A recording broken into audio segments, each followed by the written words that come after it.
جو S-400 ہے وہ کیپیبل ہے انکمنگ ہوسٹائل ایئر کرافٹ کی جو میزائلز ہیں ان کو ڈیمیج کرنے میں.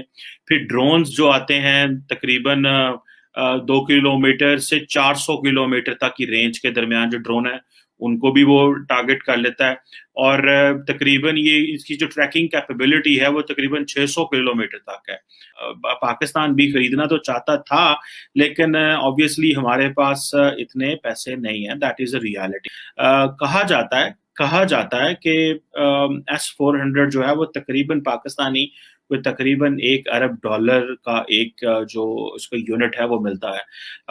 پہلے یہ S-300 تھا, یہ اسی فیملی سے S-400 ہے. ایئر ڈیفنس سسٹم کو رکھنا عام بات نہیں ہے کیونکہ اس کے لیے آپ کے پاس پولیٹیکل مسلز چاہیے, آپ کی اسٹریٹجک کیپیسٹی چاہیے اور آپ کی فائنینشیل جو کیپیسٹی وہ چاہیے. آخر یہ کیا ہے یہ S-400 ڈیفنس سسٹم, یہ کیا بلا ہے, اس کی اہمیت کیا ہے, یہ کیوں ضروری ہے؟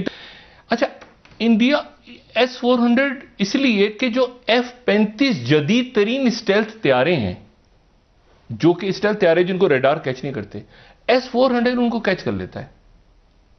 اچھا, آپ کے پاس S-400 ریڈار سسٹم ہو تو وہ امریکہ کا جو F-35 اسٹیلتھ طیارہ ہے جس کو کوئی ریڈار نہیں دیکھ سکتا اور وہ خاموشی سے آ کے یہ ریڈار سسٹم لگاؤ تو وہ F-35 طیاروں کو دیکھ سکتا ہے. اس وقت لگتا ہے کہ روس اپنے پرانے حلیف کے ساتھ کھڑا ہے اور ان کا نیا حلیف امریکہ بھی بڑھ چڑھ کر اس دور میں شامل ہو گیا ہے. تو ایک طرح کی ایک ایسی پوزیشن میں ہے, میں یہ نہیں کہتا وننگ پوزیشن میں ہے, بلکہ ایک سامراجی قوت بننے کی کوشش میں ہے انڈیا جس میں اسے کامیابی مل. کہ ابھی کی بات ہے جو آپ رافیل کی باتیں کر رہی ہیں وہ پرسوں کی باتیں ہیں, وہ آج کی باتیں نہیں ہیں. آج کی باتیں ہیں ڈرون. ابھی just now India has started a drone warfare. میں آپ کو بات بتاؤں, دیکھیں میں ذاتی طور پہ یہ سمجھتا ہوں کہ انڈیا جو ہے وہ اسکلیشن لیڈر میں پاکستان سے آگے جا رہا ہے. انڈیا اسکلیشن لیڈر میں پاکستان سے آگے جا رہا ہے. ٹھیک ہے جی, یہ مجھے ایسے لگ رہا ہے کہ ایک طرف یہ چیز ہے اور دوسری طرف بڑی انٹرسٹنگ چیز ہے کہ انڈیا اور پاکستان کی جنگ شروع ہو گئی ہے لیکن چائنیز اور یورپین ٹیکنالوجی کی بھی جنگ شروع ہو گئی. Where does the Chinese technology stand and where does the European technology stand. ابھی انڈیا نے کیا کیا ہے, ابھی پاکستان کے DJSPR تھوڑی دیر پہلے میڈیا پہ آئے تھے, انہوں نے آ کے بتایا کہ انڈیا نے پاکستان کے اندر بہت ساری جگہوں پہ ڈرون حملے کیے ہیں, ڈرون ان کے پاکستان کے اندر آئے ہیں. اور میں آپ کو انٹرسٹنگ بات بتاؤں کہ ان کے ڈرون نے پاکستان فوج کے 4 لوگوں کو زخمی بھی کیا, فوج کے لاہور کے اندر, ان دا سٹی آف لاہور. یہ تھوڑے سے کوسچن تھوڑے سے انکمفرٹیبل ہیں یہ سمجھنے کے لیے کہ پاکستان کیوں ان کو پریمپٹ نہیں کر سکا, وہ پاکستان کی ٹیریٹری میں کیسے آ گئے اور وہ کیسے گھس گئے پاکستان کی ٹیریٹری میں. سوال بنتا ہے کہ انہوں نے کیسے یہ دیکھا کہ وہ پاکستان کی ٹیریٹری میں جا رہے ہیں.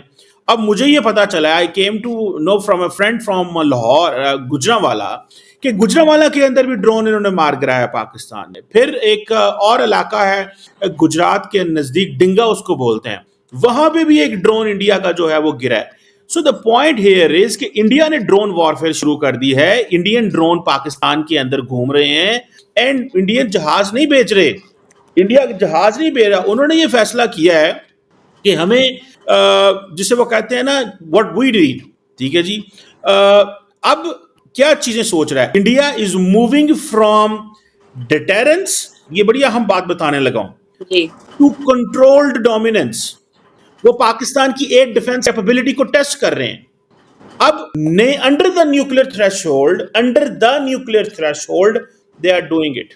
تھوڑا سا پاکستان کو دیکھنا پڑے گا کہ وہ کر کیا رہے ہیں. انڈیا جو ہے وہ اپنی کنٹرول ڈومیننس رکھنا چاہتا ہے, اس لیے انہوں نے جنگ شروع کر دی ہے, ڈرون وارفیئر میں آ گئے. پاکستانیز یہ سمجھ رہے تھے, پاکستانی لوگ یہ سمجھ رہے تھے کہ شاید this was what was about to happen. ٹھیک ہے نا جی.